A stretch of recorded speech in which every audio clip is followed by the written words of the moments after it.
আজকে ভাই সত্যি কথা ফ্রান্সে সাপোর্ট করেছিলাম, দ্যাটস ইট।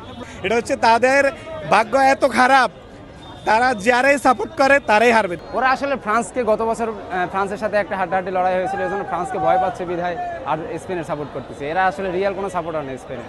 লাস্ট গিয়ার যখন ওপেন হবে দেখবেন সব চূর্ণপূর্ণ, ইংল্যান্ড স্পেন এগুলো ধরারটা গনায় ধরার টাইম নেই, একদম পুরা খেলে দিবে একদম।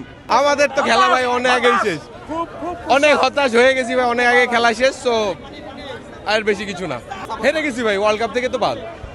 ফাইনাল ম্যাচে কাকে সাপোর্ট করবেন? দেখা যাক কে কে যায়, স্পেন গেছে, এরপরে কে যায় আগে দেখি, এন্ড যে জিতবে তাকে কংগ্রাচুলেশন। এটা হচ্ছে তাদের ভাগ্য এত খারাপ, তারা যারাই সাপোর্ট করে তারাই হারবে। তো আমাদের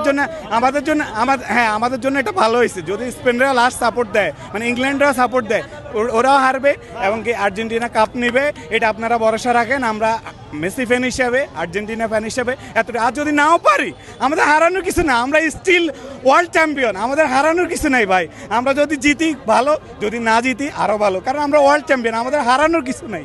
আমরা ইনশাল্লাহ আমরা চ্যাম্পিয়ন হব, এতটুকু আমরা বিশ্বাস রাখি। স্কালোনিকে আমরা বিশ্বাস করি, মেসির আমরা লাস্ট গিয়ার যখন ওপেন হবে দেখবেন সব চূর্ণপূর্ণ, ইংল্যান্ড স্পেন এগুলো ধরারটা গনায় ধরার টাইম নেই, একদম পুরা খেলে দিবে একদম। ভাই ব্রাজিল সাপোর্টদের উদ্দেশ্যে কিছু বলার নাই, তারা সোজা কথা বাংলা কথা কি আছে, মুতিয়াই হুতি থান, বুঝছেন নি? একদম পুরা, আর কোনো দল সাপোর্ট করার দরকার নাই, একদম পুরা যায়। তারা যারাই ধরে নতুন নতুন আব্বু পাল্টায় আর তারা শুধু অভিযোগ করবে, অভিযোগ করতে করতে আমরা কাপ নিয়ে যাবো গা, তারা অভিযোগ করতেই থাকুক। আর্জেন্টিনা ইনশাল্লাহ এবার কাপ নিবে এবং ইংল্যান্ডে হারাবে, যেহেতু একটা আর্জেন্টিনা ইংল্যান্ড একটা রাইভেলিটি আছে, একটা ফকল্যান্ড যুদ্ধ, এটা আমরা জানি।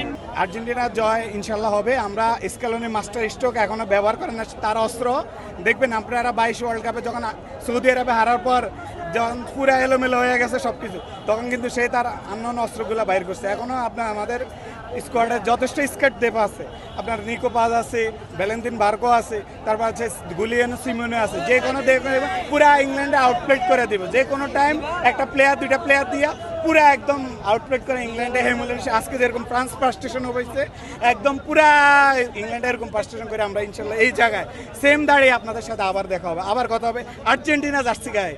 ওভারঅল স্পেনের খেলা আজকে বিগত ম্যাচগুলোর থেকে সব থেকে ভালো খেলা হয়েছে আজকে ফ্রান্সের সাথে, যেটা মনে করেছিলাম হাড্ডাহাড্ডি হবে কিন্তু একতরফা হয়েছে। এটা আসলে সম্পূর্ণ খেলাটা স্পেনের পক্ষে ছিল। লামিন ইয়ামাল যথেষ্ট ভালো খেলেছে, ওর কিন্তু ম্যান মার্কিং করা ছিল আর কি, ওর কাছে একজন ডিফেন্স সবসময় ছিল, যার কারণে ও বেশি কিছু করতে পারেনি। তারপর যতদূর খেলেছে, ওর যতদূর ক্যাপাবল ছিল, সম্পূর্ণ ভালো খেলেছে। ফ্রান্সের সমস্যা আমি বলবো না, আমি বলবো আমাদের স্পেনের হচ্ছে গিয়ে শর্ট পাসিং এবং হচ্ছে গিয়ে ডিফেন্স লাইন এবং অ্যাটাকিং যে দুই সাইড ছিল, অ্যাটাকিং এর জন্য হচ্ছে গিয়ে আমরা খেলাটা ভালো পেরেছি আজকে। সামনে হচ্ছে কালকে ইংল্যান্ড এবং আর্জেন্টিনার খেলা আছে, ফ্রান্স ফাইনালে আপনারা কাকে প্রতিপক্ষ? আর্জেন্টিনাকে যাচ্ছি। যারা আজকে স্পেনের সাপোর্ট করছে অধিকাংশ হচ্ছে আর্জেন্টিনার সাপোর্টার, আপনার দৃষ্টিতে এই বিষয়টা কিভাবে দেখছেন আসলে? ওরা আসলে ফ্রান্সকে গত বছর ফ্রান্সের সাথে একটা হাড্ডাহাড্ডি লড়াই হয়েছিল, এই জন্য ফ্রান্সকে ভয় পাচ্ছে বিধায় আর স্পেনের সাপোর্ট করতেছে। এরা আসলে রিয়াল কোনো সাপোর্টার নেই স্পেনের।